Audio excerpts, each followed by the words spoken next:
Numan Keşaverzi to moderate the third session. I'm already here. Evet. Give the stage. Evet, no. I guess I wasn't supposed to sit here yet. I got too excited when I saw my name, so I jumped up in the seat. Now we're going to introduce the next panel, inshallah. First, we're going to start with Maulana Bilal Ali Ansari, who is joining us from Chicago. And the panel is on mental illness and Islamic law. And so we're going to start with his particular topic, and then we're going to transition into Medvesena. The first speaker, before I ask him to join us, I'll give you a little bit of a background. He is the president of the board of directors of Khalil Center. So I know him very well as a result of that. And he also has the capacity to fire me from my position at Khalil Center. so I better introduce him properly. So he's a longtime friend of mine, personal friend, as well as my teacher. And he is the head of the department of Hadith at Darul Qasim Seminary in Chicago. Oh yeah, Darul Qasim College now, because it just got its license to operate as a college actually a couple, like 2-3 weeks ago. That's the next step, right? But it just got its license and accreditation to be operate as a college. And his background, he has a background in behavioral sciences, a bachelor's degree in the behavioral sciences, as well as his formal seminary, traditional Islamic studies training, where he graduated from Darul Uloom, Karachi in Pakistan, under the tutelage of Mufti Taqi Uthmani, and he's a mutakhassis fil hadith, so his specialization is in hadith, and I would add in psychology as well, given his years of experience and work and publications in psychology. And in this field as well. He's also a religious consultant, so whenever somebody comes to us at Khalil Center and says, is this halal or haram, or what should I do, we say, talk to Maulana Bilal. He'll help you with that. So they go over and discuss their more ethical concerns with him, and he gives that direction to all of us, and he's going to be speaking about a very important topic on the role of mental status in Islamic law, and I think beyond Islamic law even, but social lived realities. بسم الله والحمد لله والصلاة والسلام على سيد الأنبياء رب اشرح لي صدري ويسر لي أمري واحلل عقدة من لساني يفقهوا قولي. بارك الله فيكم for that introduction. Technicalities aside, if you fire someone like Dr. Human, who do you replace them with? MashaAllah. Hopefully, maybe in the future, we'll have individuals who have the unique skill sets that individuals like Dr. Human have. But I wanted to just to give you a little background as to the nature of the presentation. Initially, I had intended to dive deeper into research on the concept of junoon. And for those who are familiar with the field of Islamic or forensic Islamic psychology or Islamic forensic psychiatry and psychology, you know that actually some work has been done, but there's quite a bit of work that needs to be done and much more research into the various madhabs and the different opinions and the various categorizations of mental illness. So the initial intention behind this paper was to explore two categories of junoon, partial and temporary insanity, or junoon aridi, junoon juz'i, and all their manifestations in the books of fiqh and historical literature. And eventually, with my co-author, Dr. Furqan, I was able to actually led to sort of a new direction, right? And that is the social realities of junoon in Islamic society. And in particular, going beyond the typical literature in which we are looking for material on junoon, and then therefore also making sort of historical comments on how Muslims perceived madness, insanity. And I use the word junoon very specifically because, as we'll see, it doesn't translate exactly as insanity or madness. Sometimes it's used in a very technical sense. Sometimes it's used in a figurative sense, but it's used very broadly and intentionally. So we typically look at legal works, fiqh works, usul al-fiqh works, obviously the lexicon, but interestingly enough, and of course, tafsir works, hadith commentaries, but there is a small body of literature on the anecdotes surrounding majaneen. And one book in particular, that of Ibn Habib al-Nisapuri, rahimahullah ta'ala, called Uqala al-Majaneen.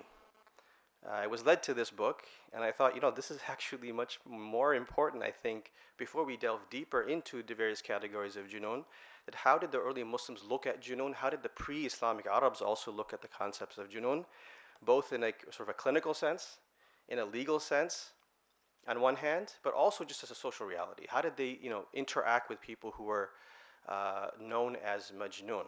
And there I discovered that not only is the word majnoon used, and then categories that you find in the books of Islamic law, but beyond that, there are dozens of words and terms that were used for mental incapacity in some form or the other than majnoon. Interestingly here, the word uqala al-majaneen, this is the title of at least two works we know of from the 4th century. This one by Abul Qasim Ibn Habib al-Nisapuri, rahimahullah ta'ala, is one of very few works by this title, but it's a fascinating title, The Intelligent Madmen. And this is indicative of how Muslims and Islamic civilization perceived this idea of junoon. That not only is it a reality, it happens, it takes, people are overcome in terms of their rational thinking by emotion, by other factors, but they are not dismissive of majnoons, or of majaneen. In fact, they gathered and collected anecdotes, wisdom, and the intelligent statements and learned statements of the majaneen. So I also wanted to explore that, but then go back sort of to the legal definitions and go back to review what we found in the legal literature about the majnoon. So the technical definitions include the following, and I do realize this might be a little small, but also I'll read these ones out. Some basic definitions given in usul al-fiqh books include the following: the loss or zawal or corruption or impairment, in other words, of the intellect, right? Or the loss of intellect and discernment, or tamyiz. This is a very broad definition, and some Western writers have used the ambiguity in these definitions to declare that there was an underdevelopment in Islamic civilization of categorizations and diagnoses of junoon. Similarly, Ibn Nujaym, a later scholar, gives this very brief definition, a very broad, encompassing definition, that junoon is impairment in the ability to perceive general conceptions. So that's a general concept itself. Impairment in the ability to perceive general conceptions, or a mental imbalance that prevents the normal process of movement and communication, detraction of the perceptive faculties from the heart, despite the retention of the movement and strength of the limbs. And then this is Muhammad Ali At-Tanawi and Ibn Abidin give this definition: an impairment in the ability to distinguish between good and bad, and in the ability to understand or perceive the consequences of one's actions. We also find other terms used in books of fiqh, including the ma'tu. The word ma'tu is oftentimes synonymous with the word majnoon. And in the hadith literature, and an incident which I don't think we have time to go through, there is a case that occurs in during the Khilafah of Umar bin Khattab radiyallahu anhu. And in that case, the individual, there was a woman who had committed adultery, and the ruling had been given by Umar bin Khattab radiyallahu anhu to apply the had. Ali radiyallahu anhu argues against it, but the term, interesting, that's used to describe this individual who questionably was in a state of junoon, or mental impairment or deficiency at the time of committing the act, was ma'tu. But legal experts use the word ma'tu for a lesser form of impairment, right? As opposed to complete insanity or a chronic illness. It could be something very temporary. And then we also come across these terms: the madhush, the safi, right? The financial spendthrift, the madhush is someone who's sort of in a state of bewilderment. So these are some technical terms that if you look at the literature, and we've published also a paper on a basic, very kind of introduction to forensic psychiatry and Islamic law, you'll find these categories. But the ambiguity is really key, right? While some people perceive this ambiguity as an indication of sort of lack of development, there are others, like Ali Altaf Mia in his paper on the work, argues the opposite. That in fact the ambiguity is intentional and purposeful, and it allows the qadi to make decisions without having to have, very exact data. And the reason for that is because in criminal law, any doubt helps you to avoid the punishment, not the opposite. We're not trying to actually apply a punishment to someone who questionably is insane or sane. But rather, as Ibn Qudama al-Maqdisi notes, that insanity does not require any great intellectual effort or ijtihad. For it is obvious. And interdiction, or hajar, is automatic. No ruling by a judge is necessary. And this tells us that, oftentimes the judge relied upon society and people's testimony, general testimony by community members, to determine if someone was legally responsible or not. And so people wouldn't bring cases to court because they knew this person is generally considered to be majnoon. So this latitude and ambiguity was intentional. And so this is one of the major themes that's come out so far. This is the early application of junoon diagnosis, which I think is important because people don't really appreciate that companions were discussing these issues of junoon in legal settings. And we're arguing, Ali radiallahu anhu and Umar radiallahu anhu are arguing whether or not the punishment should take place on the basis of doubt. And legal principles were applied, where Umar radiallahu anhu says, I don't know if she was in the state of junoon at the time that she committed the act. Ali radiallahu anhu said the opposite, we don't know the opposite either. And Umar radiallahu anhu conceded and said he accepted this and said, yes, in fact, then there should be no punishment because there's doubt. And the basis of that is this hadith, which is sort of the underlying principle and hadith report that explains to us that if a person really is in a state of junoon, that until they do ifaqa or recover, then there's no legal responsibility or taklif. Now all this junoon juz'i, junoon mutbiq, this is sort of where I was heading. Junoon asli, junoon aridi, and all of these manifestations.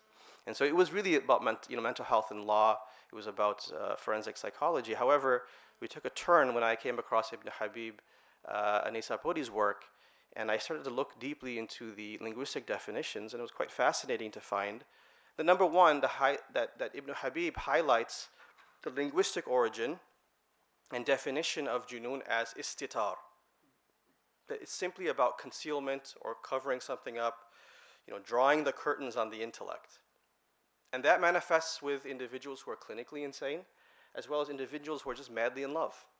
Or someone who is so involved in a bid'ah that they're not thinking straight and they're doing things that are harmful to their iman and harmful to their body. They say this person is majnoon. And we see this idea of istitar in so many terms that we're very familiar with, like jannah, right? So you have the word jannah. Jannah comes from the idea that you have so much vegetation in a garden that it's covering up the earth. Junnah, which is used for armor and for a shield, because it protects you, it covers you, it conceals you. You have the word janan for a qabr or for a grave, because if you're covered by the dirt. Al-Janin is a fetus because it's covered by the body, or it's in the womb of the mother. And then you have also, of course, Al-Jinn, and Jinn because they're concealed. Whereas Jinn is not the origin. The idea is that the Jinn are called Jinn because they're also mastur. They're unseen. In fact, there are those mufassirin who have argued that the Iblis kana min al-jinni means kana min al-malaika, because malaika are also jinn. Linguistically, because they're unseen, you cannot see them, they're concealed from your eyes, so the word jinn in the Quran could apply to even malaika or angels. So there's another counter argument that maybe he was an angel, right? So for those mufassirin that argue that Iblis was from the angels, a fallen angel. So the idea that, those writers who've said that, well, Muslims looked at jinn or insanity as a result of possession, right? This kind of overly simplistic understanding, which does originate in some books of lugha, but we found it in the literature, it's a projection of a perception of Islamic civilization. that Muslims kind of were simplistic in their thinking. Anyone who was majnoon must have been possessed. I mean, this flies in the face of the reality of the language, the pre-Islamic usage of the word, and also in Islam as well.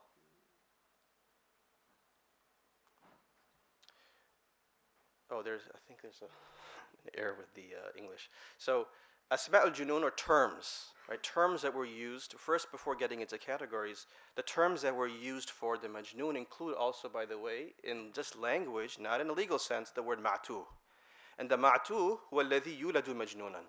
It was used for the person that was born with this sort of madness or born in this state of mental impairment, not just for someone with a lesser degree of impairment. You also have the term used in language, and Ibn Habib gives actually poems and stories as evidence of the usage of these words. So I invite everyone to read the book. It's a short work, Uqala al-Majanin. And the other by Imam al-Dharrab, actually, which by the same title, is just full of anecdotes, right? Stories of these majaneen and their wisdoms. But this work in particular has a whole section on the Asma' al-Junun, or Asma' al-Majnun, and the adrab, the categories of the majnun. So al-akhraq is also a manifestation of some sort of impairment of the intellect, and the person who basically isn't good at managing life, has bad management, and that's also someone who's called al-akhraq, which comes from the idea of being like tearing, right, having sort of like a disorder, a disorderly way of just living their daily life. Just sort of a chaotic existence, right? They're called akhraq. Al-ha'im, dhahib al-aql. Anyone who has lost their intellect is called al-ha'im. You have al-walih, وهو عند العرب الذي فقد ولده ففقد صبره. They lost their patience because of the loss of a child. So they had a specific term for that. Al-halbaja. There are many I think papers that can be written on this based upon a more deep study of the language and the origin of these words. But just to kind of suffice with a basic definition provided by the linguists, هو الأحمق الكثير الأكل. So the manifestation of hamaqa or foolishness in the form of excessive eating, there's a term for that. There was a word that they used for that, al-halbaja. الرقيع هو الأحمق الذي يتمزق عليه رأيه وعقله. He's like his decision making, his opinions are sort of like, again, disorderly, right? And then al-mamsus.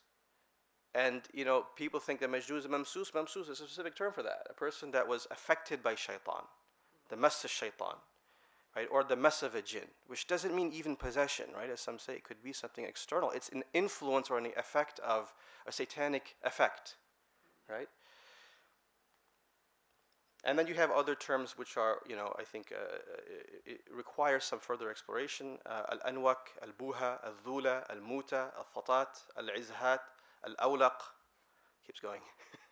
Al-muwaswas, right? Someone afflicted by waswasa. There's a specific term for that, and it was used in poetry. Al-mutayyam, the one who's been enslaved by love, which has both a negative and positive connotation. Like Shibli, the great Sufi, was known to be enslaved by the love of Allah subhanahu wa ta'ala.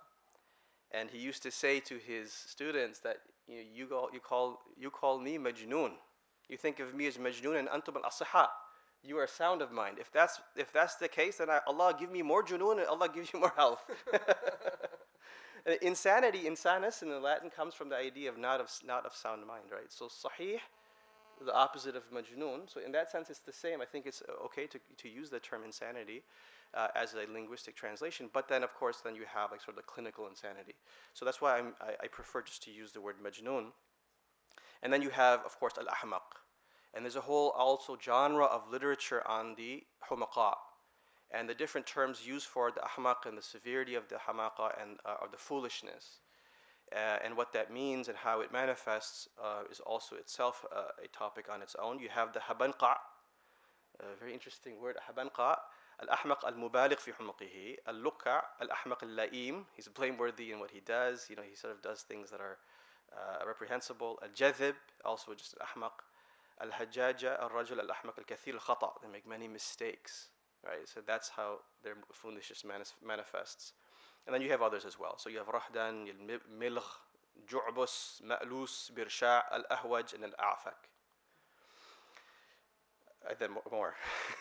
Almost 40 if you include the clinical terms. So you complete the chilla. The 40.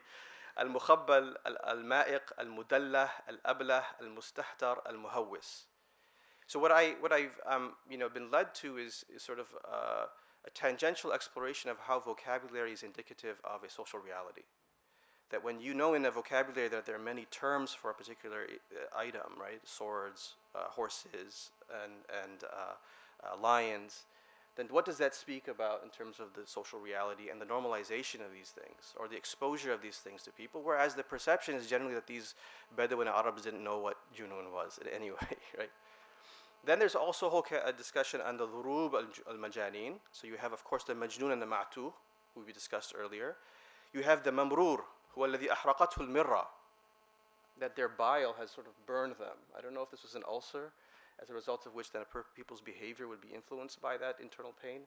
But there's a term for al-mamrur. Al-mamsus, someone affected by shaitan or jinn. Al-ashiq. Al-ashiq is a type of majnoon, right? And Layla al-majnoon. We use the word majnoon for someone in deep love, right? And like love that overcomes the intellect. And then also the one man i'taqada bid'atan aw irtakaba kabiratan fa'adrakahu shu'muha fajunna. A person who's majnoon because they've become so involved and engaged in bid'at, and that has caused a dysfunction in their life, and they're then considered to be majnoon, right? So a person, and there's a hadith that was mentioned by Ibn Habib. I couldn't find the sanad for it, but it's attributed to the Prophet ﷺ questionably. Really, the idea, the concept there is that the majnoon is not the one whose junoon manifests in terms of their behavior, like their movements and their speech, but rather by their belief in Allah and the irtikab of bid'at, And then man summiya majnunan bila haqiqa kashab. So the shababu shu'batu min al-junun was a famous statement amongst the Arabs. Ibn Mas'ud also used to say this, that youth is a branch of madness. This was a general perception, common statement. And then also, these are really interesting, and I think we're going to have to end soon, but man junna min khawfillahi azza wa jal. In fact, there's a whole list of people who became mad because of the fear of Allah. Imam Ghazali says this is not matlub, but it is ma'jur. It is not desirable, but it is rewarding. Because it's an ibtila. You're not supposed to have that or desire that much khawf. But if there were many people, and their stories have been recorded, that became sort of mentally incapacitated because of excessive fear of Allah subhanahu wa ta'ala. And then you have these really interesting anecdotes about the people that pretended to be majnoon, including those who used to hide themselves or conceal themselves in order for people not to kind of give them their proper status. So if you have like a faqih or a qadi who's like, I don't want to be qadi anymore, they go into the marketplace and start saying foolish things. And people would say, okay, you can't go to them anymore. It's the opposite of today's culture, right? Self-promotion and all the social media. They want to hide themselves. And then you have those who used to do that to earn wealth. You had the same idea that there were people who used to do this in order to just, live a better life, be alone from people. And then lastly, there were those who used to try to save themselves from some sort of ibtila or afa, some sort of affliction, by pretending to be majnoon. Okay. So I think just to summarize, what we sort of discover from this study is mentioned by Ibn Habib. Three things really. Right? One is that the intentional ambiguity in the literature about junoon is actually indicative of a sophisticated understanding of junoon by the Muslims. The second is that there is definitely a vocabulary connection to awareness about junoon and understanding of its various manifestations. But lastly, also the destigmatization or the lack of a stigma amongst Muslims is actually quite fascinating. Ibn Habib says that everybody, essentially, as he says here, is كَمَا شَابَ صِفَاتُ أَهْلِ الدُّنْيَا بِأَضْدَادِهَا. People essentially age into their opposites, right? And so if you look at a human being as going through various cycles in life, they transition from junoon, essentially, a form of junoon, where they're a child, they can't make decisions on their own. They come into this aql, and then eventually everybody's heading towards junoon again. And so he says, in that sense, every human being is majnoon, or heading towards it. And the usage of junoon in the literature is really indicative of a general, acceptance, and also there is data or there is information about how societies functioned, where majnoons were much more integrated into society. You didn't lock them up and prevent them from having access to things. And I've gone and worked in mental health facilities where there's barbed wire and fencing, and that many of the clients I've worked with would say it just increases the disorder in their mind. And so it's quite interesting to see how, if you say youth is madness and this person's madly in love, and we normalize that kind of vocabulary, we use majnoon in that broader sense, it might actually help in destigmatizing treatment as well. And so that's sort of where we're heading now, inshallah ta'ala, or we've headed with this paper. Barakallahu feekum. Assalamu alaikum wa rahmatullah.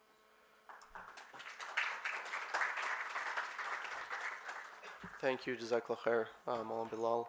Just one or two reflections that I want to take away from what you've mentioned, and then to open the floor for questions. One of the things that comes to my mind, as you mentioned, that the abundance of terms seems to indicate an abundance of richness of the dialogue. We have a lot of vocabulary to describe the same phenomenon, and to differentiate it, right, amongst different types of abnormal behavior.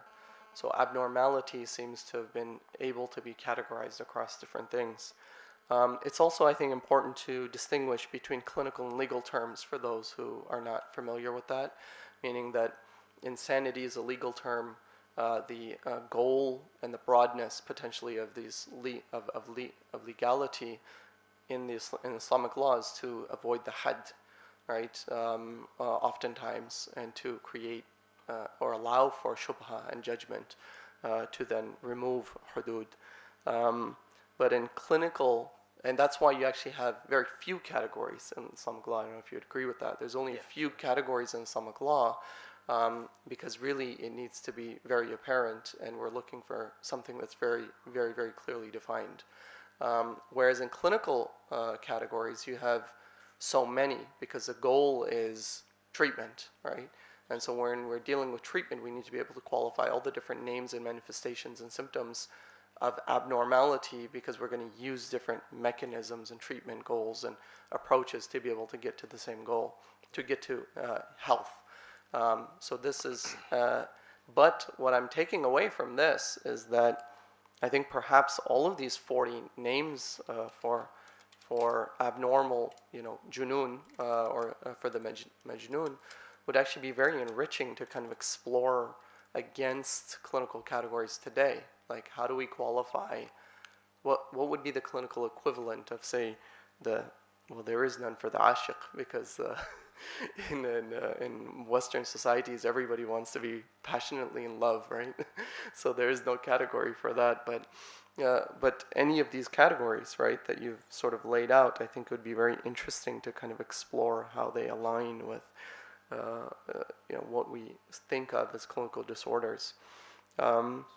So I want to open the floor for questions from any of you. We have 5 minutes for questions. Yes. Yes.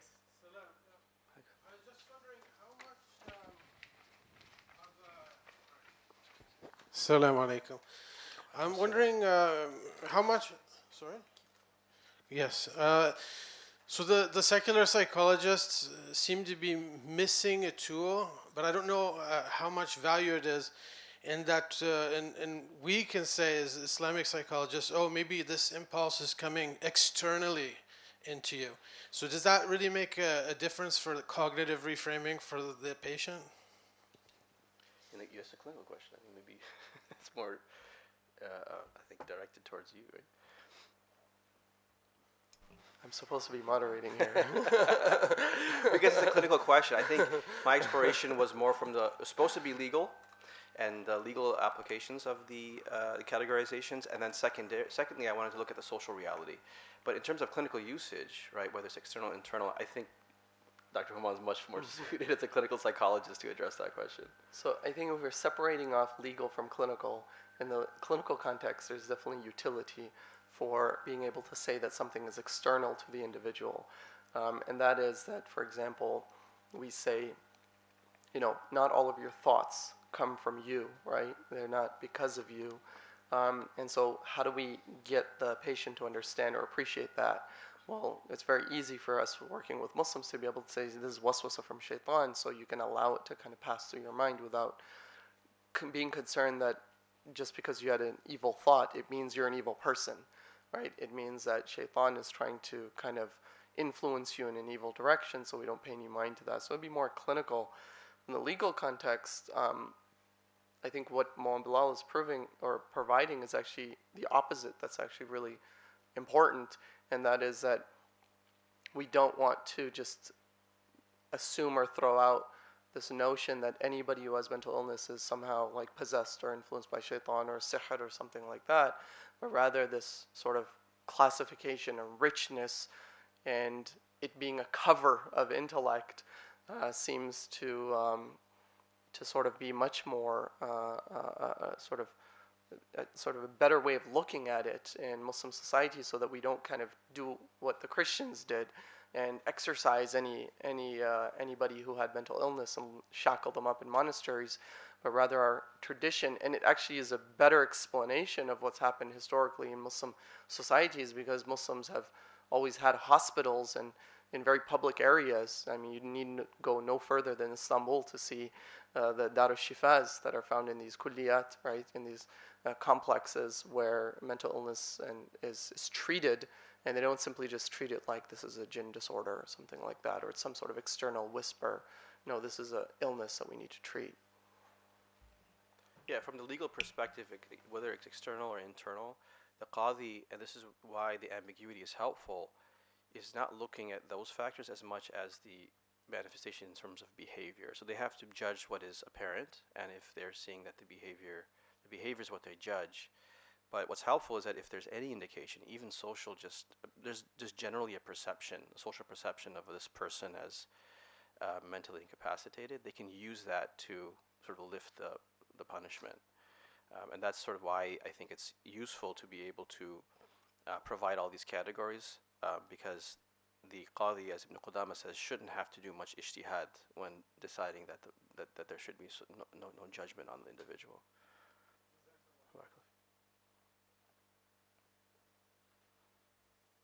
Any other questions? All the way in the back of those Z's. Always waiting for the mic. Yeah, wait, just wait, because why we're insisting on the mic is because actually the camera that's recording all of this it's feeding the camera. So then those that they're so excited when you share with your family members or friends later, and they're like, but we couldn't hear it because nobody was speaking into the microphone. It's going to be very sad for them and you. Jazakallah khair for that, Mohammed. Question regarding clinical practice and the status of junoon and the different categories, because I wonder sometimes about prognosis of clients based on their level of junoon. So what role does it play for clinical practice, and what role can it play that clinicians, therapists, social workers work in the therapist setting, that they also are utilizing this, and what is the best way to do that? And that can also then, because if someone is having trouble praying salah, but their prognosis is so bad, how do we determine if they are? Of course, we would consult with the religious consultant at Khalil Center, but I'm talking about in general. I'm curious about that. Again, it's a clinical question. I think in terms of just understanding the legal status, right? I think one thing you want to look at is if the client is concerned about legal status, right? I think that's where then you refer to a religious consultant as to whether or not salah is an obligation upon them. That's actually initially where we were heading in terms of whether or not there would be obligation to pray if a person has severe OCD, scrupulosity, and other disorders. And so therefore, you would look at the severity of the junoon and then how that would impact your treatment. So for example, you might not want to let them know because of the nature of the treatment that they are not obligated to pray, because that might actually be counterproductive to your treatment. And then the social aspect of it, I think it does help when people are really struggling with going to a therapist, continuing therapy, and they think of it as maybe even a chronic issue. Well, there are like individuals who were maybe not even chronically insane, but they acted like they were, and they were incredibly intelligent people, functioning. Just like, for example, someone I was with someone who had bipolar. I was speaking to them, and someone said, I had a medical professor in medical school. He had, bipolar type, 1 or type 2. I don't remember which one, and he was our best professor. And I mean, I'm sure he was being treated, but that the person that was not then ready to go for clinical treatment was said, well, if that's the case, and this person was functioning at a very high level in academia, then why couldn't I? And so they were actually more interested in treatment and continuing treatment. So I actually had I was treating a khatib, an imam who had bipolar, and he said, I'm very ambivalent about getting this treatment because when I'm manic, I give the best khutbahs. I'm just so fired up, and I captivate the entire audience, and everyone's like really having an transformational experience. So with that, we'll end this particular, yeah. Sure, Hoja. Yes, we need the microphone. The people at home cannot.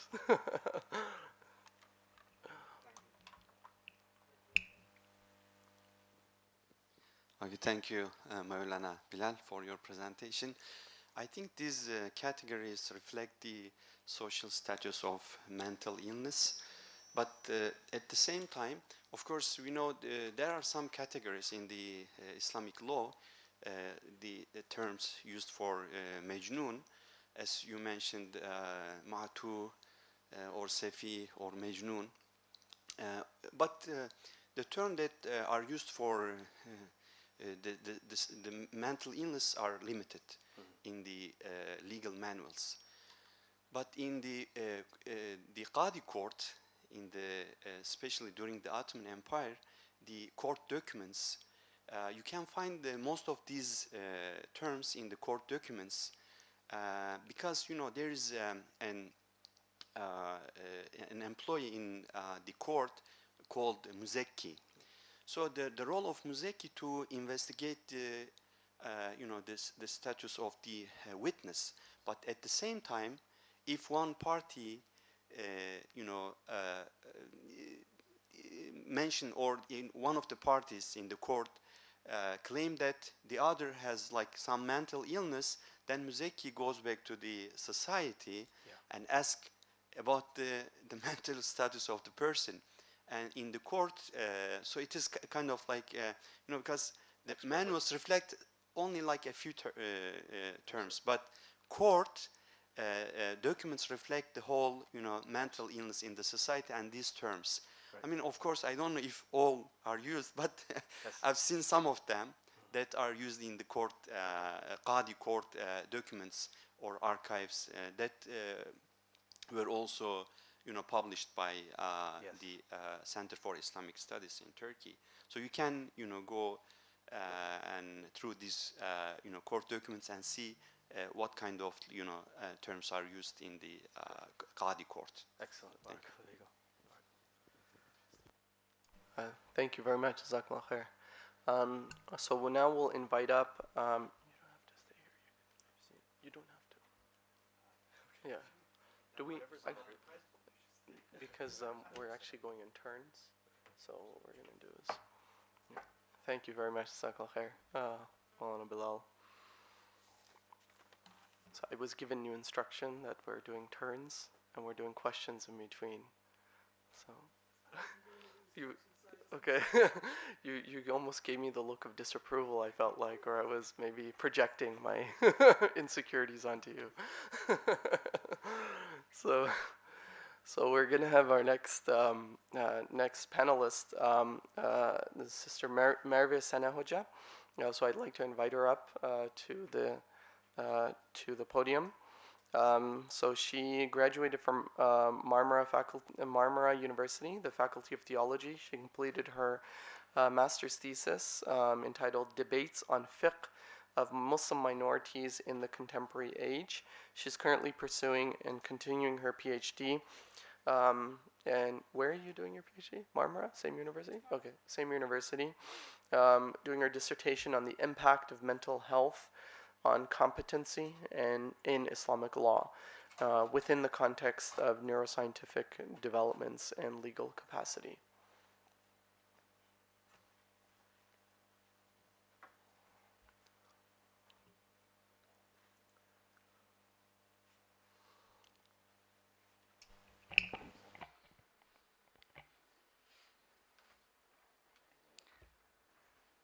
Thank you. I'm Merve Sena, dear participants. Welcome to everyone. My presentation about diversification of compensatory faults with contemporary neuropsychological data in Islamic law, the context of free will. I will try to draw attention to the extent to which neuropsychological developments in the contemporary period can affect the Islamic legal data, and to what extent they can change the accidental or religious results by considering the issue from the point of free will. Now, my goal is not to give a fatwa to any situation, but to draw attention to its structure or its form a certain point of view and try to make a connection. What I am going to tell you is part of my doctoral dissertation, which I am currently working on. For this reason, I have to leave the answers to some questions until after my thesis defense. Before proceeding to the discussions, I would like to note that since the law is formed based on concrete cases, I have tried to continue the abstract discussions within the framework of this research, with the idea how the subjects can be put in a form appropriate to juridical issues as much as possible.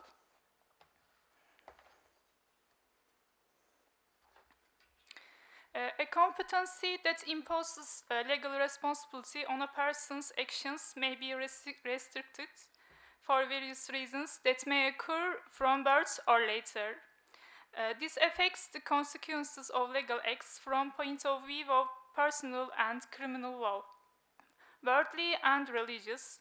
The classification of competency defects by Islamic law in the form of heavenly and accused.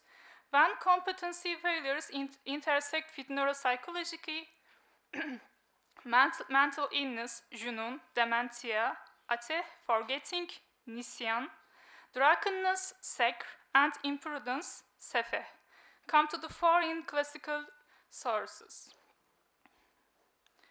And stating a disorder such as competency faults malfunction damages a person's ability to appeal and negatively affects reasoning, willpower, and decision-making skills. In the classical period, competency failures related to mental health were superficially examined, and the transience characteristic was decided by determining certain periods. An ijtihadi attitude was exhibited to facilitate the decision-making. And firstly, how can the connection of free will with Islamic law be determined? There are opponents and supporters of free will, which is considered to ability make and maintain a choice from within the possibilities, independent of external interventions. From the point of personal and criminal law, free will is taken into account with direct preliminary admissions to hold a person accountable for his actions. Determinists who deal with the subjects within the framework of causality ignore human freedom and will, linking act to physical, biological, and psychological rules. Therefore, unlawful behavior is a mandatory product.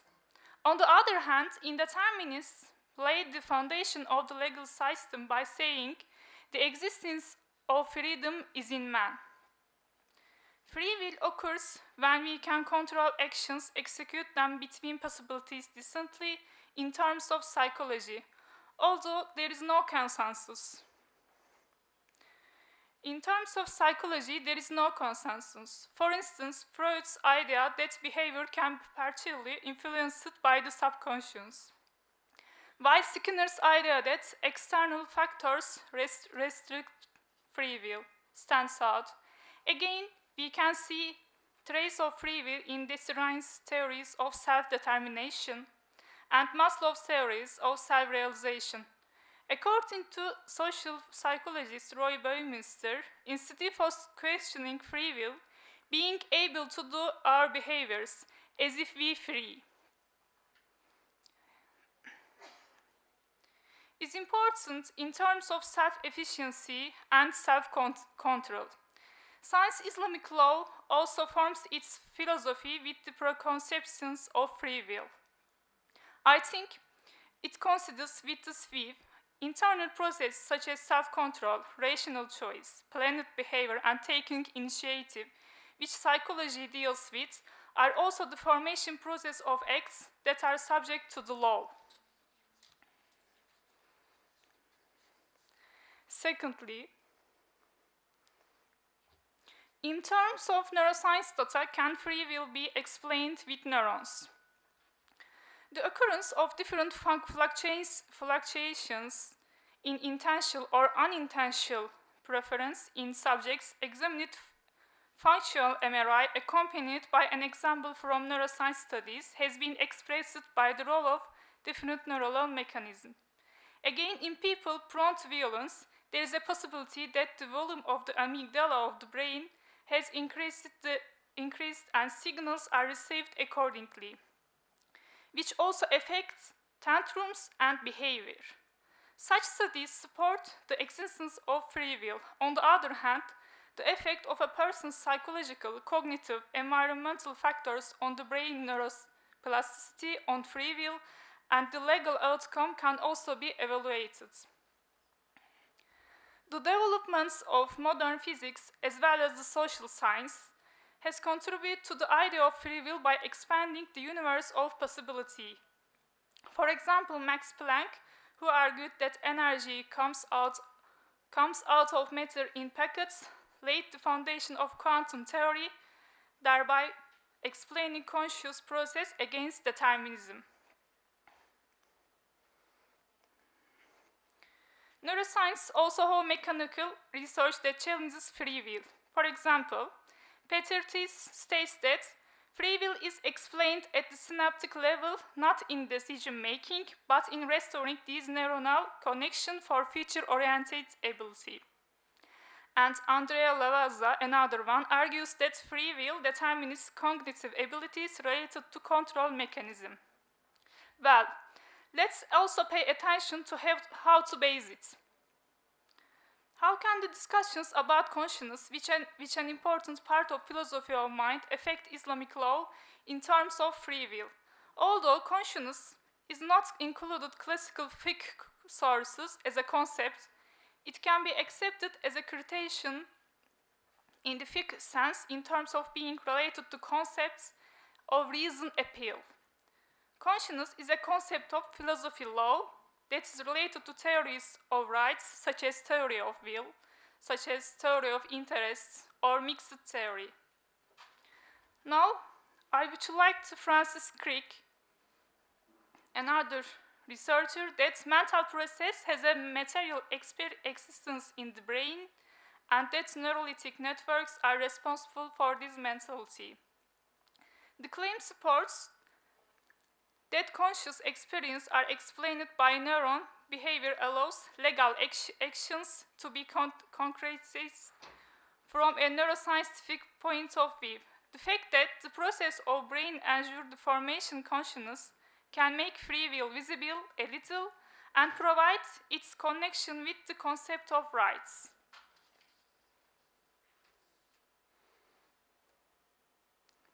And then, can the level of responsibility be clarified by determining the limits of free will? The Libet experiment, which detected a time difference of 200 milliseconds between decision-making and performing the action, emphasized that unconscious factors determine the actual. However, as a criticism of this, conscious actions can again be converted into action by blocking other unconscious factors during this time. In addition, this short period also gives rise to the change to behavior, to prefer behavior that will have a legal meaning for him.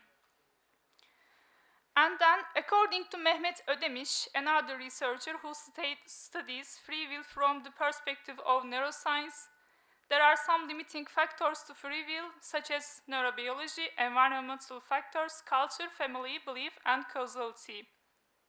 In my opinion, it's precisely this point that can show a way to provisions and fatwas practically and theoretically by a kind of grounding of free will.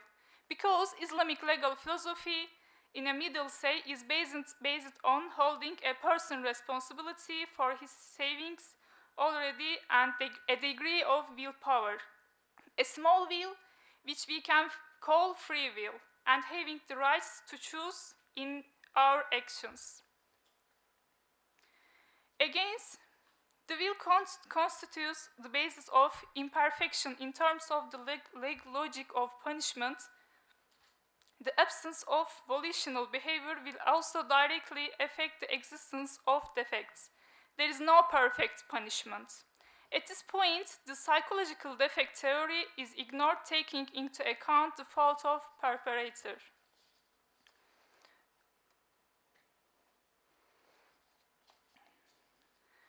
And how can neurological and mental disorders be addressed in terms of affecting competency failures?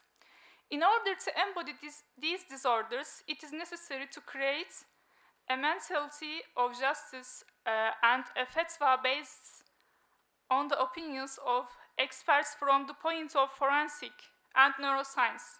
It is essential to try to reach more insightful results by classifying mental disorders. In this context, I think these fatwas and these rules, in the context of forensic psychiatry and neurolaw and bioethics data, to be clearer. It is obvious that the concentration issues and fatwas related to Islamic law. For example, restrictive measures in Mecalle, customary law and Sharia law coexisted in our recent past, decisively demonstrates this. For example, I will give an example with current data. Dementia, although specialists are consulted in financial matters in general dementia patterns, the status of health and neurolaw, there is in the article, understanding of mental weakness is lacking, words and behaviors are inconsistent, precautions is lacking in their work. Again, the imprudent, a person who wastes the property contrary to the requirements of reason and law. And another example, kleptomania, in stealing disease, it is also such as obsessive and compulsive disorders and anxiety, which alters the judgment. It is also more meaningful from the point of view of psychiatric ethics and neurolaw and neuroethics. After all, the competency failures that Islamic law used to call insanity and dementia and produced general solution are facing us in a variety of different dimensions today. In the light of the data of contemporary neurobiological and forensic science, the approach to issues will both enable more consistent solutions to be reached and strengthen the psychological resilience and religious attitudes to people suffering from these disorders in these projects. I'm very pleased with my efforts to turn my academic curiosity, which started with Erasmus in praise of folly during my undergraduate studies, interested to share the tips of this study with someone on this platform. Thank you for listening. Thank you very much. Jazakallah khair. Just to open the floor, any comments, questions, concerns?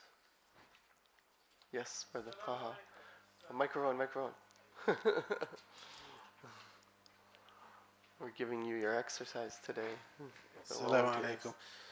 Yes, it's a very good presentation. Thank you for that. I think we need definitely more Islamic researchers looking into this topic.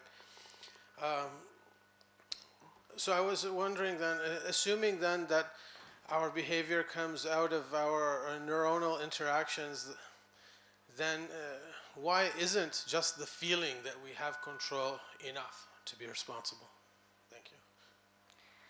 Because in Islamic law philosophy, it is important and a concentrate case in terms of law philosophy, because the feelings is not important role in our proceedings, in our court, or in our fatwa.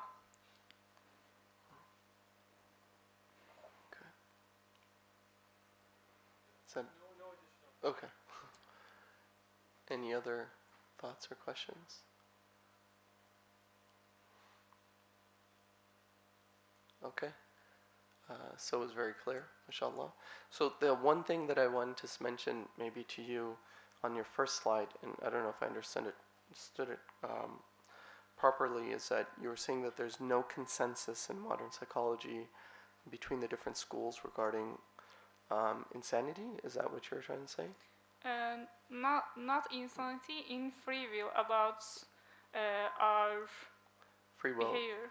So you mean like the essentially mens rea, like an individual's ability to formulate the desire to be able to do something. That's a sort of a criteria for sanity, right? I think maybe there was we can find a consensus, but not yet. We haven't researched about this, I think. Okay.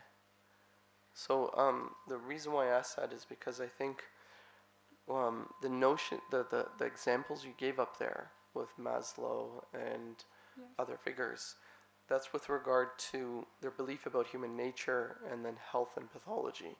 So I think it was about this difference between clinical and legal, right? So these psychologists that you've mentioned, they're talking about the sort of well-being of man. Whereas in a legal context, I wonder if they would have said something different. Do you see what I'm saying? Does that make sense? So like Maslow, if you ask him, how do you understand human, well-being, or, humans' ability to fully express, psychological success or health? I think it is about our internal intention, well-being, because it is at the same time in our fatwa philosophy mentality, we must see the legal action. Mm-hmm.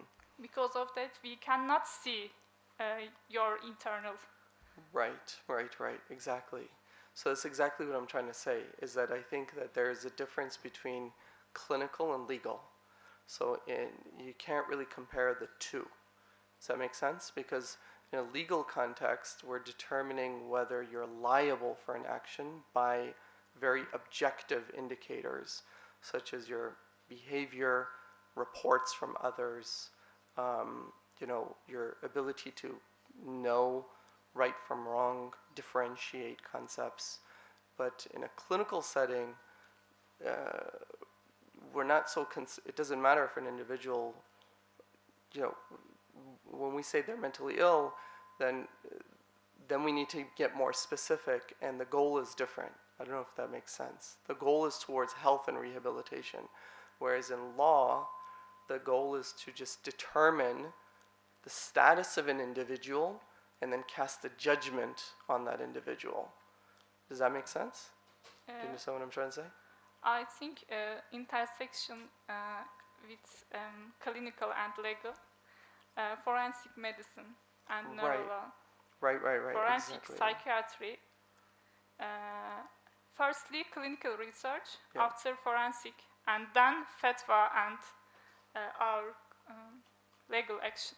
Right, but let's say, for example, me as a psychologist, as a clinician, when I'm working with my patients, I'm thinking about how can I help them have better relationships with people, how can I help them have better interactions, have better subjective experiences. That's my goal when I'm working with them. So if you ask me what is their pathology, I may say absence of character, relationship issues, depression, their inability to get out of bed, for example. But when I go to a court and they ask me, what is it that, can you tell me whether this person's insane or not? It's a different criterion. So I have to answer actually the legal question. The referral question is, do you think that this person was able to appreciate the consequences of their actions? Did they understand what they were doing? And did they have full control over their actions? Do you see what I'm saying? So then I would answer that I would be answering a legal question using clinical information to answer that question. But the two are different criterion. In my clinic, I'm not concerned about that. Does that make sense? I think it is open to debate. Okay. Yeah. Law is law is a side effect, just a side effect. Yeah, no, I want to say you're conflating two terms. I don't know that there's any interpretation difference here. Yes, you are right. So- Conflict. So there is clinical information that may answer a legal question. So I just want you to reflect about that, think about it, because you can't compare legal terms with clinical terms. They do intersect, but the scope and goals are different. So just review that as feedback with your chair. Thank you. Inshallah. Okay, so we'll go to our break, inshallah.